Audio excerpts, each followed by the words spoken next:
Matthieu chapitre 17. Pierre, Jacques et Jean voient Jésus dans la gloire de Dieu. 6 jours après, Jésus amène avec lui Pierre, Jacques et Jean, le frère de Jacques. Il les conduit sur une haute montagne loin des gens. Sous leurs yeux, Jésus change d'aspect. Son visage brille comme le soleil et ses vêtements deviennent blancs comme la lumière. Tout à coup, les 3 disciples voient Moïse et Élie qui parlent avec Jésus.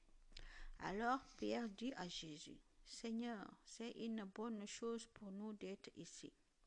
Si tu le veux, je vais faire ici 3 abris, un pour toi, un pour Moïse et un pour Élie. »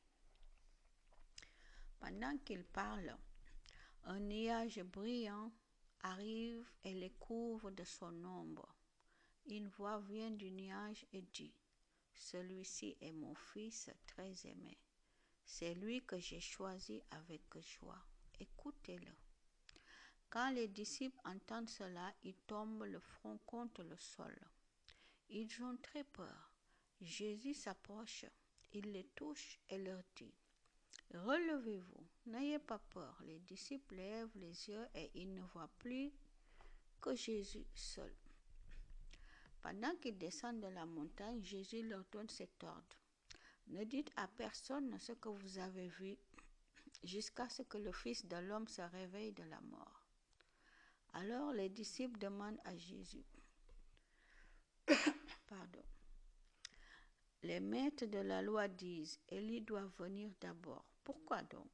Jésus leur répond, oui, Élie doit venir pour tout remettre en ordre. Mais je vous le dis, Élie est déjà venu. Les gens ne l'ont pas reconnu et lui ont fait tout ce qu'ils ont voulu. De la même façon, ils feront souffrir le Fils de l'homme. Alors les disciples comprennent que Jésus leur parle de Jean-Baptiste. Jésus guérit un enfant qui a un esprit mauvais. Jésus et ses disciples arrivent près de la foule. Un homme s'approche de Jésus et il se met à genoux devant lui. Il dit, « Seigneur, aie pitié de mon fils. Il a un esprit qui le secoue et il souffre beaucoup. Souvent, il tombe dans le feu ou dans l'eau.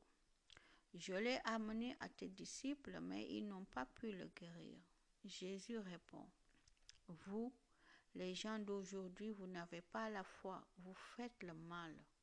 Je vais rester avec vous combien de temps encore? Je vais vous supporter combien de temps encore? Amenez-moi l'enfant ici. » Jésus menace l'esprit mauvais et il sort de l'enfant. Au même moment, l'enfant est guéri. Quand les disciples sont seuls avec Jésus, ils s'approchent de lui et lui disent, « Et nous n'avons pas pu chasser cet esprit.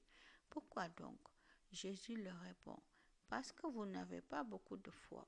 Je vous le dis, c'est la vérité. Si votre foi est aussi petite qu'une graine, vous pourrez dire à cette montagne, pars d'ici et va là-bas, et elle le fera. Rien ne sera impossible pour vous. » Une deuxième fois, Jésus annonce qu'il va mourir et se réveiller de la mort. Les disciples sont réunis en Galilée. Jésus leur dit, « Le Fils de l'homme va être livré aux mains des hommes. Ils vont le faire mourir et le 3e jour, il se réveillera de la mort. » Les disciples sont tout tristes à cause de cela. Jésus et Pierre payent l'impôt du temple.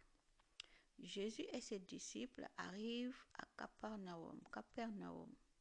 Ceux qui font payer l'impôt du temple s'approchent de Pierre et lui demandent, « Est-ce que votre maître paye l'impôt du temple? » Pierre répond, « Oui. » Ensuite, il va dans la maison. Aussitôt, Jésus prend la parole et il dit à Pierre, « Simon, qu'est-ce que tu en penses? Qui doit payer les impôts et les taxes au roi de ce monde? Est-ce que ce sont les gens du pays ou les étrangers? » Pierre répond, « Les étrangers. » Jésus lui dit, « Donc, les gens du pays ne sont pas obligés de payer. » Mais ceux qui font payer l'impôt du temple ne comprendront pas cela. C'est pourquoi, va pêcher dans le lac, Prends le premier poisson qui viendra, ouvre-lui la bouche. Tu trouveras une pièce d'argent. Prends-la et donne-la pour payer mon impôt et le tien.